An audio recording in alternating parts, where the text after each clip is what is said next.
Hello and welcome to the Squeaky Bum Time Podcast with Mike and Laurent. It is Friday, July 16th.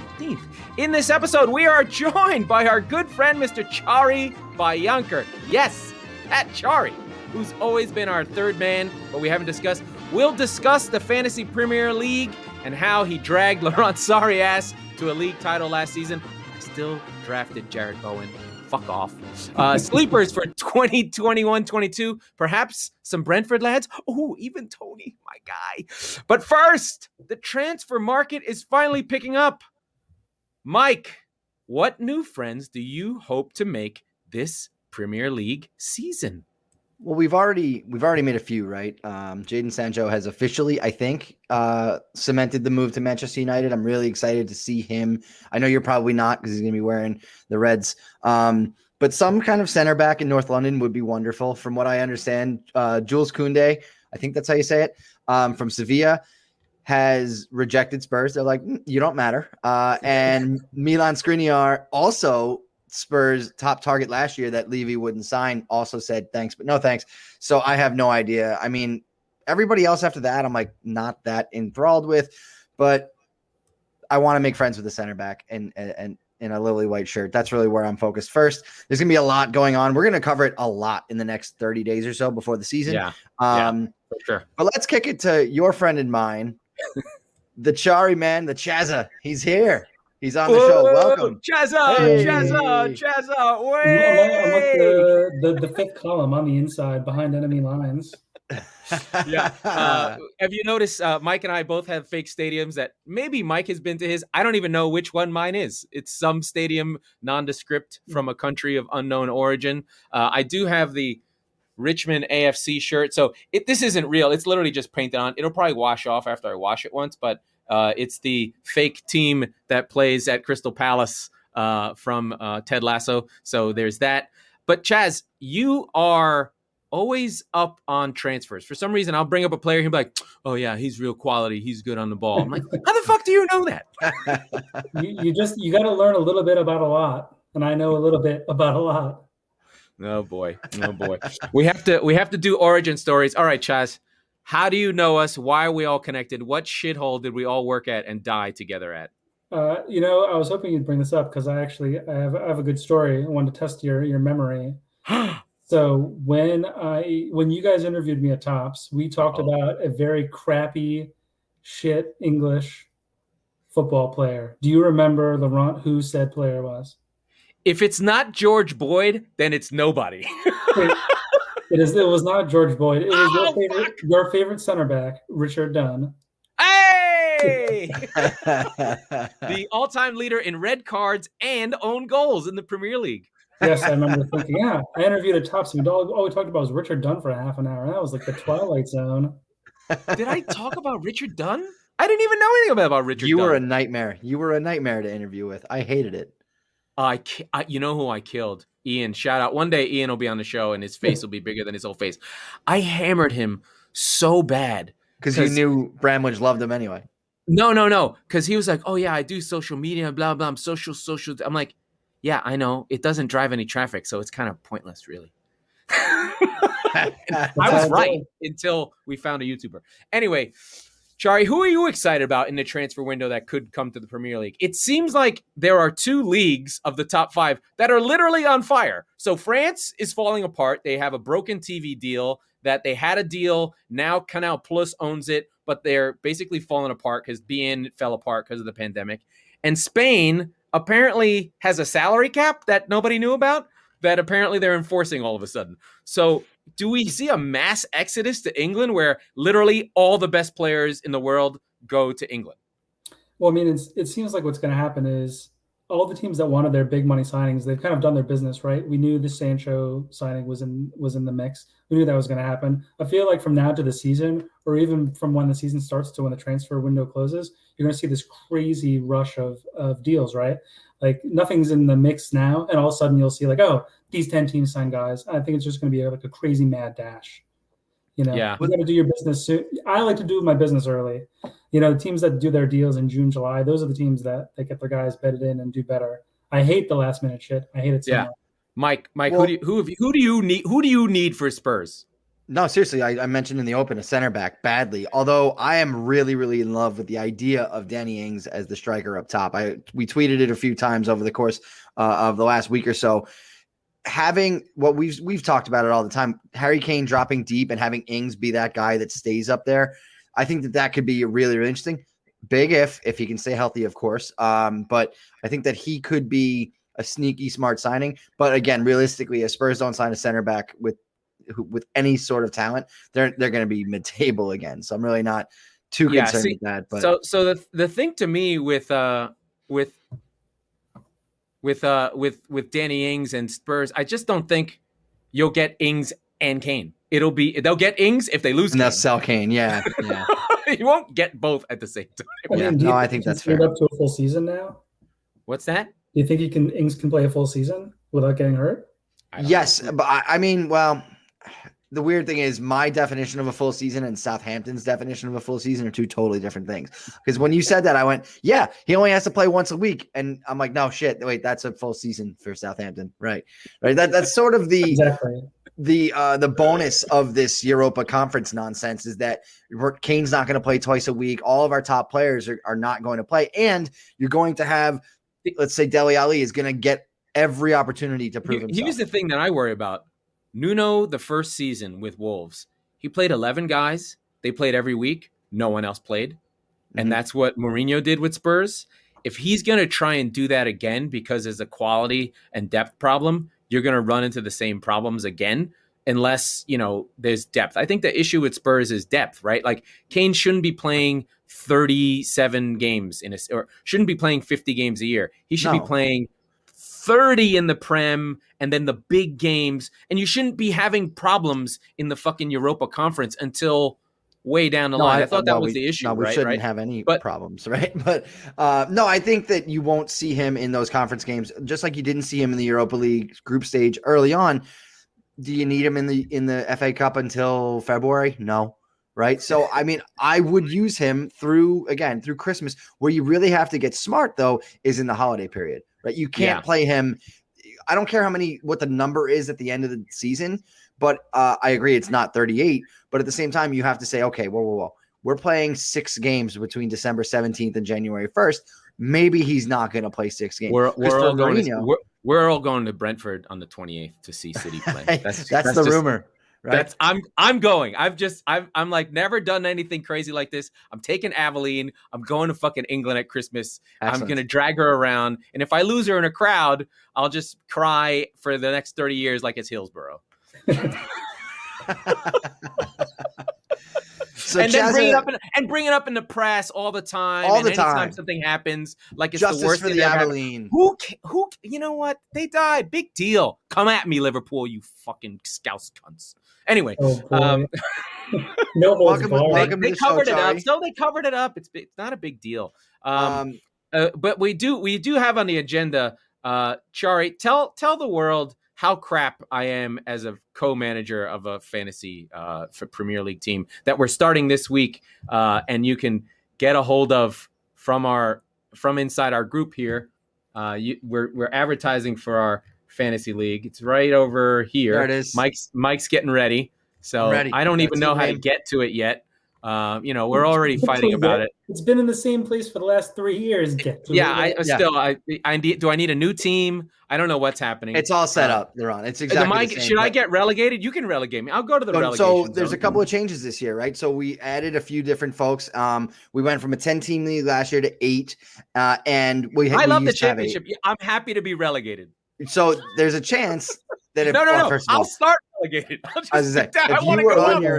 If you were on your own, you'd be relegated, right? So we're gonna do 2 up, 2 down, and just like the championship, the first place team is going to get an automatic bid, and then 2nd through 5th are going to play in a promotion playoff, which I think is going to be sort of fun. What I'm saying is I'll volunteer to be in the lower league. No, but that's okay because it's more fun having me get relegated. Yeah. But Chari will never let that happen, right? Because he's a bit. I'm getting my own team. We're splitting up like. Whoa. This is it. It's like Taylor. This is breaking news. Yeah, this is breaking news. It's like oh God, who's the Forest manager from the 70s, the famous one who won the European Cup twice? Yeah, it's like Taylor and Clough. Chari's gonna split. He's gonna get Leeds and only last 19 days, while I'm down in Brighton with my team doing well. We come back together as Nottingham Forest and rise again. By the way, this is all covered in the film Damned United. If you want to know where the references come from. But yeah, famous Brian Clough, really drunk. Towards the end, he looked like death. That last interview with him where he's got spots all over his face and his green sweater's falling apart. He's not well, but it's a great movie, and it's always worth hearing Brian Clough talk old school football. Anyway, random stuff. So just to wrap up last year, right? I went 30-6, and I had a semifinal matchup with a plucky underdog, aptly named Just a Shit Mike Salerno. And when Joao Cancelo made the most reckless, ridiculous pullback challenge, I don't even remember who it was on. I think it was against Brighton, which makes it worse. It probably was. These two schlubs it might have been. snuck past me. Well, I should say Chari and this schlub snuck past me and into the final, and they became champions. And a worthy champion at that. Don't get me wrong. But to say that I'm still a little bit salty might be accurate. We've been riding Mo Salah and Mane like two fucking privileged people who shouldn't be using Africans the way that they do. These two people came over on migrant boats, landed in Salerno, and we've been dragging them through Southern Europe, and they've had to work in kitchens, and now they're Premier League footballers, and we have ridden them like Europeans have been riding the free labor of the migrants from the rest of Europe. Hey, man, you need to give a shout out to Ruben Diaz. That guy was our signing of the season, too. It's crazy how in fantasy, you got to have a dope defender. Got to get the clean sheets. Got to do dirty work. It was the key. Did I draft him or did we pick him up? No, you didn't draft him. What about Jared Bowen? My guy. So that's the thing is that like Bowen. I've seen over the years, like you actually draft pretty well. And then you stop, like either you forget your password or whatever. And then like, so it's Chari's. Like, so he does set you up, Chari, with like a decent, like a couple of sleepers. You were the first one on Timu Pukki a few years ago. You had Jared Bowen, like you said, like we're going to get Pukki back. You've got one or two, right? You've got one or two, like everybody else, like where the fuck did that What I really am is a championship manager. I'm really Steve Bruce. Sam Allardyce is beyond my level. I'm really Steve Bruce. I'm Steve Koppel. I'm that level. I'm crap British management. Right. I can keep you in the league every third year. You know, I'm really just a crap Alan Pardew. I think that's really where I'm at. Yeah. Right. I do the dance. I was going to say, when I take the early lead, I do the dance and then I get blown out in the second half. By the way, folks, I am throwing every Premier League trope from the last 5 to 10 years into this thing of managers and whatever. One of the things, Chari, I don't know if you listen to every episode as I mispronounce your name after knowing you for 15 years, Chari, like Harry, is we try and like bring cultural pieces of sport up and juxtapose American culture with our culture and all these things. One of the things that came up that was really interesting was, and I'm going off the board, the Euros were the highest rated soccer event aside from the World Cup. The biggest ratings they've had in, I think, 4 or 5 different Euros or ever, probably at this point. What do you think attributes to that? Is it just England? Is it just the timer? I mean, like the final got bigger ratings than the NBA Finals. Now, there's 2 crap teams in the NBA Finals. In the U.S., you're saying? In the U.S., sure. Oh, in England, it destroyed the universe. They had, I was going to say, like over half the country. Yeah, 65% of the country was watching. I mean, the Euros is the second most watched international tournament worldwide, right? That's just clear. And by the way, go ahead. I was going to say, you guys know how it is. The U.S. we're an event-based sports culture, right? Everybody watches the Super Bowl because it's the thing to do and everybody watches it. I feel like the finals of major tournaments now for soccer, Euros and World Cup, are becoming like an event. Everybody watches it, so we have to watch it, you know? And I do think having England in the tournament is part of like that cultural Italy, where the American person's like, oh yeah, it's coming home. Like all these British accounts that I follow or all these British people, like they're talking about that. Oh, what the hell does that mean? And you kind of learn about it. And when you learn about it, it kind of sucks you in. Oh, that team is in the final. I got to watch. I do. So my theory is more, and Mike, after I finish this, you can jump in. I think the floor is being raised more, right? Like people like you and I, people like Mike, someone from Chopped Sports Network. I feel like they're sort of like their ears to it. And if we can keep making it interesting, they'll be like, you know what? What the fuck is wrong with those guys? Why are they so that it's when you, the thing is with soccer, I feel like it's very much a you bring people in thing. Like it's inclusive, not inclusive in the woke way. It's literally like, come with me to this thing. It's fucking cool, right? Like I take people to see San Diego Loyal games. I'm almost got Lisa to be like my wife, to almost be there. She wears a Loyal shirt. Someone on the street was like, "Oh, did you watch the Loyal game yesterday?" And she was like, "Oh, no, but I wasn't ready for a follow-up question. I wasn't ready for a quiz, but it's an inclusive thing that grows slowly. And when there's a bigger event, the top raises, right? So the floor is raising slowly but surely, and that's hardcore. But when those big events come in, those ancillary people join into the whole fray. So that's my theory on it, but I could be way off. There's one important element to this, and it's why it's not the same for Copa America, right? It's a free spot in the sports budget. Right. Copa America is playing at 7 and 8 p.m. Eastern time. You've got other priorities. You've got baseball, basketball, hockey, all the other traditional American sports.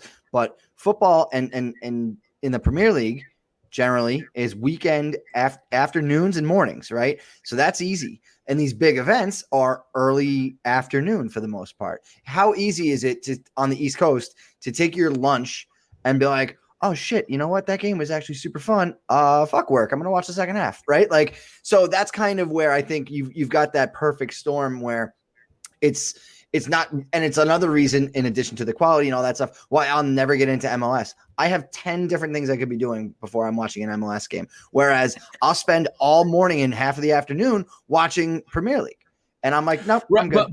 But the thing with MLS, and I think this is where it lives, is if you have a good experience and it's fun, like soccer games as an attending thing to do is fun. Fantastic.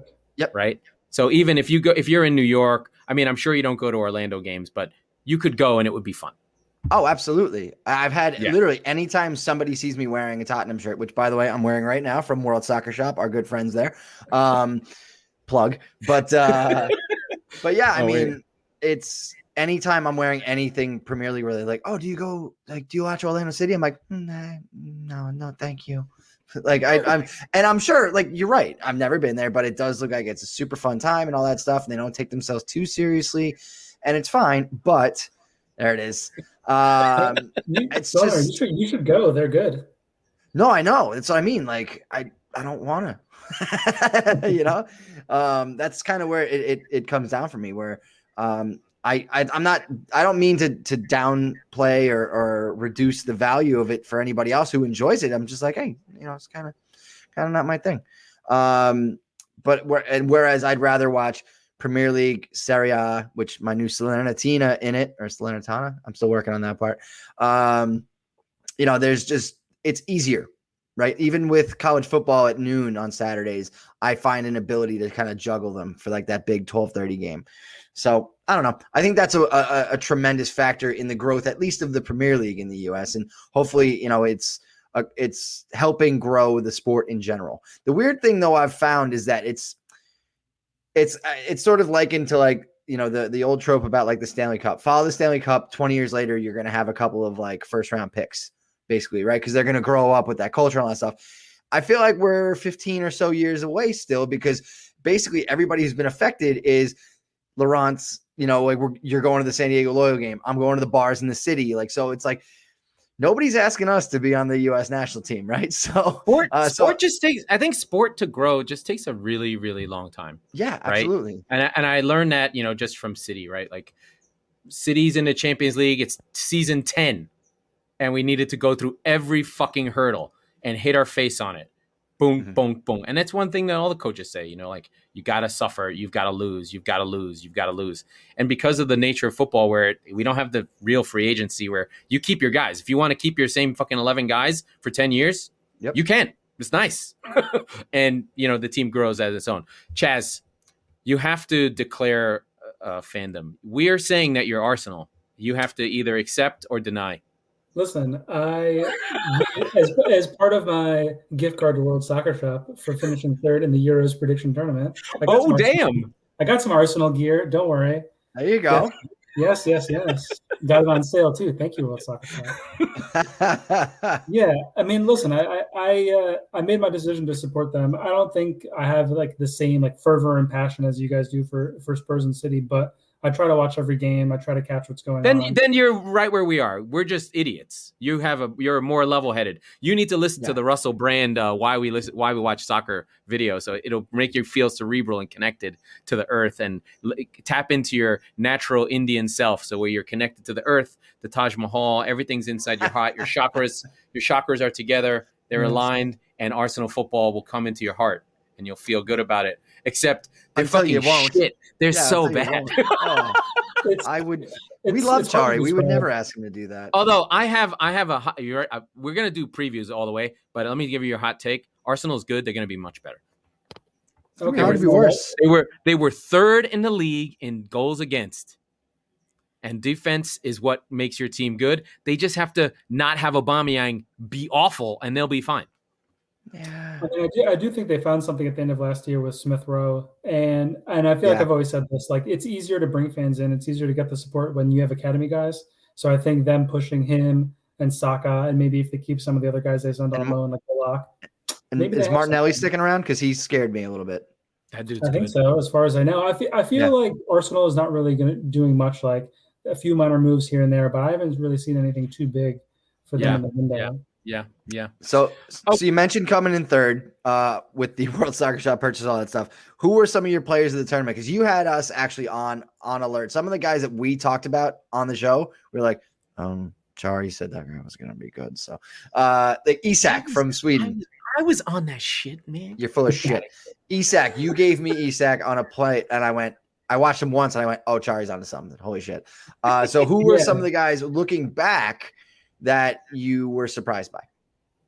I mean, I'm a little surprised that Patrick Schick finished tied for the Golden Boot because he had okay to good year with Bayer Leverkusen, right? I think he scored like 7 or 8 goals in the league, played in a bunch of games, but never showed like the full quality that he showed at the Euros. One guy I was surprised about was the guy who never would have played Damsgaard, right? Who replaced Christian Eriksen. Right. Yeah. But fucking legend. But when you dig deeper, you see like played in Serie A, pretty much played every league game, scored a few goals, but it wouldn't have had an opportunity had that thing not happened with Eriksen. He not had when he had a heart attack and almost died on the field. Yeah, it's crazy. We're gonna keep bringing that one up. That problem that happened. But and I mean, pretty much everyone on Italy, right? Donnarumma, great goalie, ball sudden player of the tournament. Spinazzola, amazing. I feel like Roberto Mancini he kissed them all. They must have touched like some Jesus somewhere because every single guy looked really good for their whole touch team. Him somewhere for sure. Well, you know how. Well, let the Mancini expert chime in. He comes from Italy to manage Man City. Mancini. Whoa. What he is a complete maniacal asshole who takes a shit on all his players, and he just browbeats them into being awesome. Now, granted, he does have a pedigree, but what he has is like he's like I hate to use it, mentality monster is terrible, but he pushes them hard and will fuck guys over. And he's like, we're coming to practice. You're practicing. Famously, a guy, it was Boateng when he was first on City. He had just come in. They just bought him. Forgotten that Boateng was at City. And they were just like one of the 47,000, 40 million euro center backs that we ditched. There's like 7 of them. Nastasic, anyone? Anywhere? Mangala. Anyway, so apparently Boateng has a kid and he's like a day old, and Mancini's like, you got to come. We need you to play Sunday today. You got to come back right now. He flies back and benches him in the game. Like he's just like fucking savage. And then like Nedum Manua, I think, has been on City, is on ESPN FC. I know I shouldn't watch it, but I need to watch something.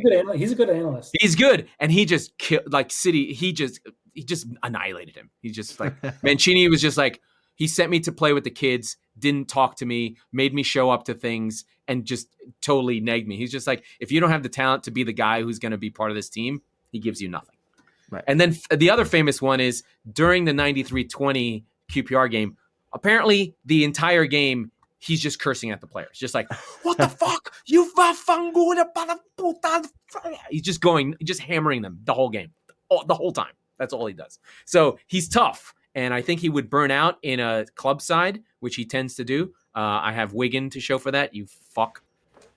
FA Cup 2014. There was a bunch of McCarthy's. I McNulty's, remember. so angry. I'm never going to forget how just dejected you were that day. I think it was the first time I've seen a grown man cry in like 10 years. It was enjoyable for me. It was on a Saturday. We wouldn't have been together. No, what am I thinking of when you were in the office just devastated? Was that the Barcelona game? Yes, when James Milner got destroyed, when Messi completely annihilated Manchester City. Like it was a next level, like you giggle at him, just like what the fuck. But no, the Wigan, it was the Monday after, and you just sat there at your desk like you must have had to make a Wigan card for kick, right? And you're like, fucking Wigan, fuck. I'll hate Wigan. There's teams that I hate forever. Wigan. Oh no, of course. And Burnley. So listen, Roberto Mancini, we mentioned, is a son of a bitch. You know who's not a son of a bitch is our friend Joe at Attitude of Gratitude Consulting. We want to talk about him a little bit. We save so much money on our monthly bills. Joe has helped Laurent with everything for Aveline, his adorable, kind of maniacal young daughter, and me with my upcoming wedding. So lots of love for Joe at Attitude of Gratitude Consulting. A lot of unique ways to kind of find the cash cushion money and kind of make sure that you're getting ahead on your monthly bills. So do us a favor, visit www.attitudeofgratitudeconsulting.com for more information. Oh, Sunflower Meadow Seasonings. What? We got to talk about them too. So they've been sending us their regular snack pack from Sunflower Meadow Seasonings. And boy, do we love them. The brand new cheddar beer dip, exclusively made for the Chop Sports Network. It's right there on the front of the website when you go visit it at sunflowermeadowseasonings.com. It's delicious. You have to try it. Mention the Chop Sports Network when you talk to Jess and save some money. Visit Sunflower Meadow Seasonings .com for their entire lineup of products. All right, so you mentioned it at the top of the show. You're wearing the gear. You didn't watch Ted Lasso at first, Laurent. I was raving about it, and you were like, I got 74 different logins for streaming services, which is a correct take, by the way.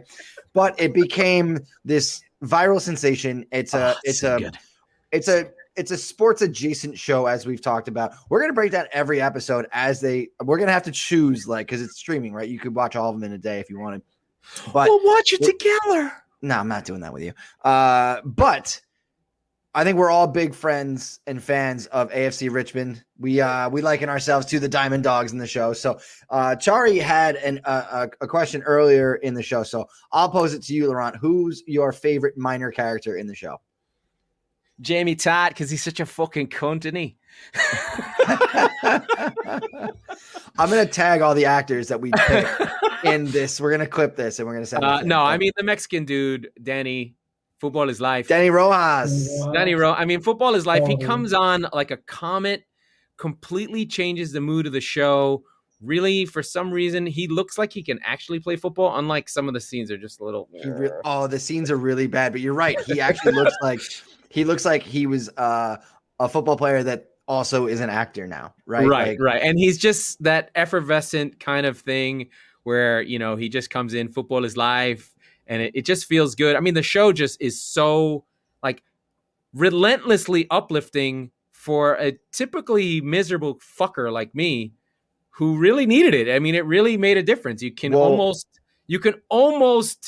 apply it. It's within this sort of context of the Instagram motivational Gary V adjacent world where people grow their accounts by saying nice things all the time. It's almost like a TV show that decided to make that the plot line as a coach, right? I love it's Gary V fucking positivity bullshit in a show. Yeah, that's fair with a Kansas accent, right? I think my main thought about it is if you have those twists and turns because of all the positivity when he's going through the divorce, which by the way, I read an episode, an interview with Coach Beard. That was actually what he had to deal with. He went through a divorce early in his career, and he just fucked off to Amsterdam for like 5 years. It's actually a pretty crazy story. It's in The Athletic. He's great. Brendan Hunt is his name, by the way. But that's the thing, is that it's so upbeat, and it takes antagonists and turns them into protagonists. The first 2 episodes, you're like, oh, it's British Major League. I get it. The owner's trying to fucking torpedo the team. But then she becomes a protagonist and a character you root for. If I had you know what? I'll let Chari pick first. Who's your minor character or secondary character, I should say, that you really love watching? It's got to be Samuel, the Nigerian right back. Okay. I'll tell you why. I want to be a goldfish. He embodies like the purity of the show, right? Everyone's talking about how it's uplifting, it's pure, it's nice. That's kind of his character. He's a guy that's always smiling, right? And when you're watching a show that makes you happy, I love the guy that's always smiling. Yeah. He's fantastic. Okay. How are we friends, Chari? I shouldn't be a City fan. I think like my DNA was to be an original City fan, and then I joined them at the wrong time. Like I think I had the right path, and then they went and got awesome.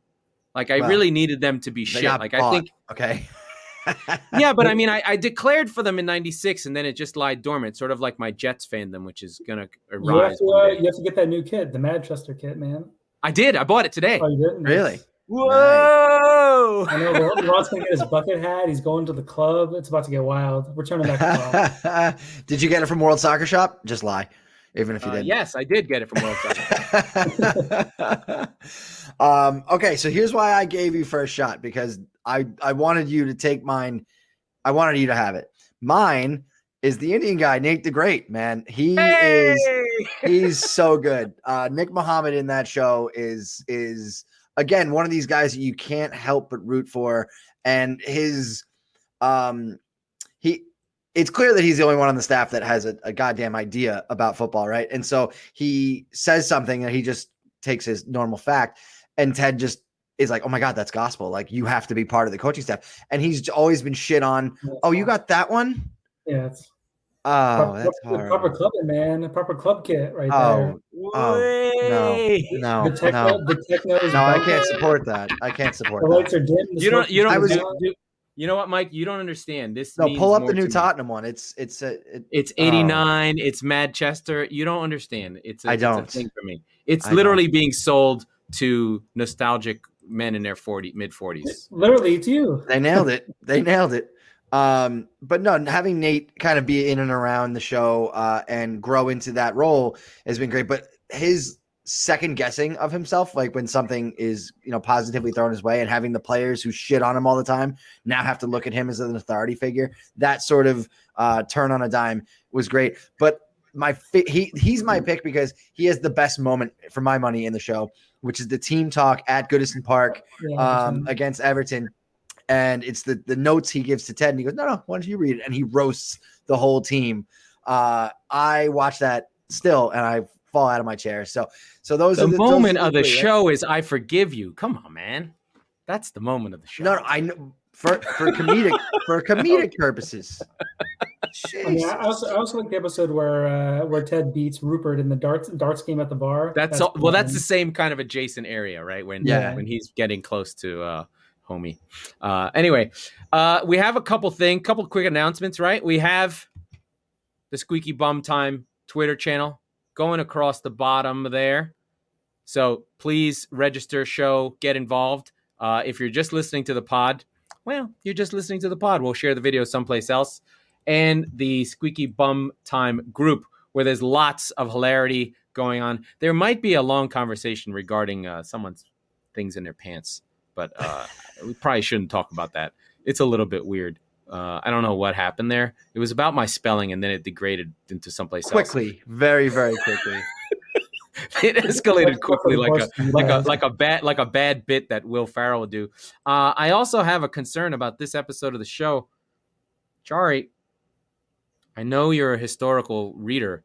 We've got to have some World War II discussion. I was going to say, Chari came on the show. I got real wholesome real quick. So, I mean, but I did send Chari a recommendation for the Life and Times of Stalin, 1878 to 1924 I'll do it. audio podcast. It's 54 hours. So we should get a lot of good quality reference about the dissolution of the Duma, Nicholas II. Is Nicholas II really Tebas from La Liga? Maybe just an idiot king who doesn't know what to do, who's going to be deposed by a revolution. It could happen. So when I come on the pod, I have to class it up just a little bit. However, I did download a history of the Balkans, so there will be bloodshed. The history of the Balkans, really? Wow. You're going with that? Apparently it's just 18 hours. Please make deep references to Arsenal v Tottenham as the Battle of Kosovo, 1389. That's all. All you have to do is look at Marko Arnautovic screaming at the Macedonians. That was fucking legend. Don't do that. Oh God, what a man! I fucking love that guy so much. He shouldn't be playing China either. He needs to come back to Europe. Anyone who's still like is holding grudges that are 500 years old, I'm in. Yeah. It's like the old school, the old school world, and that's just where we are. So let's wrap it up. And first of all, Chari, you have been a dream. Our first guest. This show is our first sort of recorded on a new platform. Came out really good. I think we should share the video and put it into the world to see what went down because nothing bad happened. But this is how we wrap up the show. That was the Squeaky Bum Time Podcast with Mike Salerno and Laurent Cortines and Chari Bayanker. Oh, yeah. We are he does this every week, and he stumbles through it every week. Yeah, we are the football wing of the Chop Sports Network. We record on Tuesdays and Fridays, so be sure to subscribe wherever you get your podcast so you never miss an episode. And if you're listening on Apple, please review, like, and share the show. Thank you.